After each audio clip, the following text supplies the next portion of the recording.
Hello बच्चों, let's read the question. The question says that the damping force on an oscillator is directly proportional to the velocity. So the units of constant of proportionality are.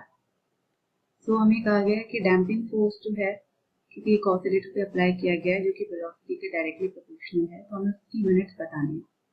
ठीक है, तो की concept यहाँ पे जो use होगा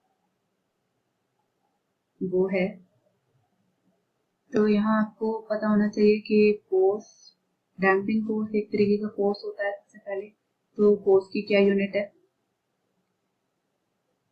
force की unit है न्यूटन और केजी मीटर पर सेकंड स्क्वायर. इसी तरीके से वेलोसिटी की क्या यूनिट होती है? मीटर पर सेकंड. तो यहाँ पे डैम्पिंग फोर्स के बारे में कहा गया है. इन जनरल मैं आपको इसका ब्रीफ बता देती हूँ कि डैम्पिंग फोर्स क्या होता है. कि जब आप ये एक ऐसा फोर्स है, एक रेजिस्टिव नेचर का होता है जो किसी पर्टिकुलर ऑसिलेटरी मोशन को स्टॉप करने के लिए यूज किया जाता है या मोशन को रोकता है, रेजिस्ट करता है.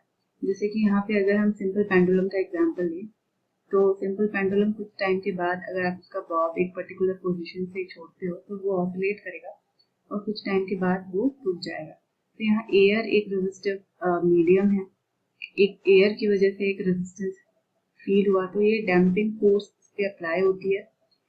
तो ये एक तरीके की नेगेटिव रेजिस्टिव फोर्स है जो मोशन को अपोज करती है और ज्यादातर ऑसिलेटरी सिस्टम में देखने को मिलती है.